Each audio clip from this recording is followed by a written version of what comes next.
मुल्क में corona virus बचाव SOPs पर अमल दरामद के लिए फ़ौज की मदद ले ली गई है। वज़ीर आज़म इमरान खान ने कहा है कि कोरोना SOPs पर सख्ती से अमल करने की ज़रूरत है और इस सिलसिले में हम पुलिस और रेंजर्स की मदद के लिए फ़ौज को बुला रहे हैं ताकि वो फोर्सेस के साथ सड़कों पर आए। कौमी राबता कमेटी के इजलास के बाद वज़ीर आज़म इमरान खान ने वज़रा के साथ मीडिया से बात करते हुए कहा कि हम अब तक लोगों को SOPs पर अमल करने का कहते रहे, लेकिन लोगों में कोई खौफ नहीं और कोई एहतियात नहीं कर रहा, इसलिए वबा का फैलाव तेज़ी से फैल रहा है। वज़ीर आज़म ने कहा कि सबसे बड़ी एहतियात मास्क है, इससे आधा मसला हल हो जाता है। आवाम की एहतियात की वजह से वबा रुक सकती है। जब तक कौम मिलकर वबा का मुकाबला नहीं करेगी, वबा से नहीं जीत सकते। वज़ीर आज़म ने कहा कि अब हम सख्ती करेंगे। अगर SOPs पर अमल किया गया तो शहरों में लॉकडाउन नहीं लगाना पड़ेगा। हमारी मसाजिद में SOPs पर अमल हुआ, लेकिन कोई एहतियात नहीं कर रहा। लॉकडाउन लगाया तो इससे मईशत को नुकसान पहुँचेगा, दुकानदारों, फैक्ट्रियों और सबसे ज़्यादा गरीब तबके को नुकसान पहुँचेगा। तेज़ी से बढ़ रहे हैं कोरोना के केसेस, तो मैं आज सिर्फ आपसे अपील करना चाहता हूँ कि आप बराए मेहरबानी करके ये जो SOPs हैं, ये जो हम बार बार कहते हैं और अब लोग इसके ऊपर कोई तवज्जो ही नहीं देते, ये जो मास्क है सबसे पहले तो इसको अगर आप पहनेंगे आधा आपका मसला यहाँ हल हो जाता है। और अगर आप सब ये अब से लेके ईद तक अगर SOPs के ऊपर चलेंगे तो हमें वो कदम ना उठाने पड़े जो बदकिस्मती से इस वक्त हिंदुस्तान में उनको उठाने पड़ रहे हैं, यानी कि शहरों का लॉकडाउन करना पड़ेगा। अगर हमारे भी वही हालात हो गए जो हिंदुस्तान के हैं, तो इस कोरोना को रोकने के लिए हमें फिर बंद करने पड़ेंगे शहर, और हम वो नहीं चाहते, क्योंकि दुनिया का तजर्बा ये है कि जब आप लॉकडाउन करते हैं तो जो सबसे कमज़ोर और गरीब तबका है वो पिस जाता है। न्यूज़ कॉन्फ्रेंस में NCOC के सरबराह असद उमर ने इजलास में किए गए फैसलों से आगाह किया। उन्होंने बताया कि जिन शहरों में कोरोना के मस्बत केसेस की शरह 5% से ज़्यादा होगी, वहाँ 9वीं से 12वीं जमात के लिए स्कूल ईद तक बंद रहेंगे। बाज़ार 6 बजे तक खुले रहेंगे। सिर्फ ज़रूरी अशिया के कारोबार की इजाज़त होगी।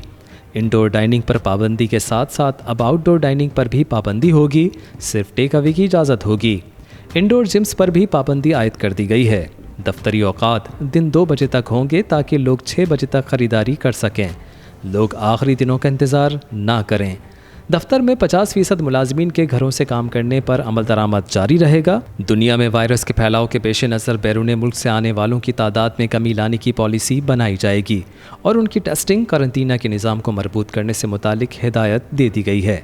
अस्पतालों में ऑक्सीजन की फराहमी को मज़ीद बेहतर बनाने और ज़रूरत पड़ने पर दरामद करने के हवाले से हिदायत दे दी गई हैं। हो सकता है कि ऐसी सूरत हाल पैदा हो कि जिसके अंदर हमें शहर का भी लॉकडाउन करना पड़े, तो NCOC को हिदायत दी गई हैं कि अगले चंद दिनों के अंदर सूबों के साथ मिल के पूरा इसके ऊपर एक प्लान बनाया जाए और किस तरीके से ये काम करना है और जो लोगों को उससे मुश्किलात पैदा हो सकती हैं उससे बचाने के लिए क्या इक़दाम करने की ज़रूरत है।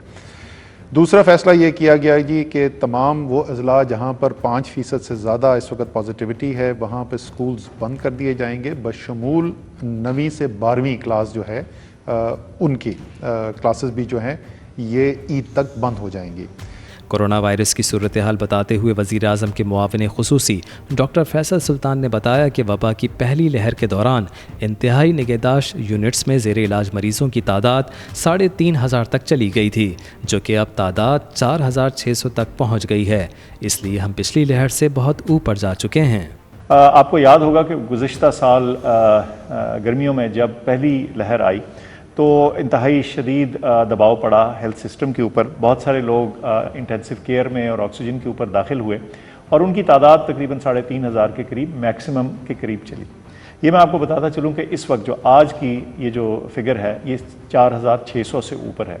तो हम पिछली दफ़ा की जो लहर है उससे बहुत ऊपर जा चुके हैं अपनी, अगर हम हेल्थ सिस्टम के ऊपर प्रेशर को मेजर करना चाहें। इसके अलावा जो % पॉजिटिविटी है वो लगातार 10% से ऊपर या उसके लगभग चल रहा है। इससे क्या पता चलता है? इससे ये पता चलता है कि हमारे मुआशरे में वबा का फैलाव जो है वो शदीद मौजूद है। हमारे बड़े बहुत से शहर हैं जहाँ जो % पॉजिटिविटी है वो 20% से भी ज़्यादा है। और हम ये भी देखने में नज़र आ रहा है कि कुछ ऐसे शहर जो अब तक जिनकी परसेंट पॉजिटिविटी कम थी, वहाँ भी ये शरह बढ़ रही है।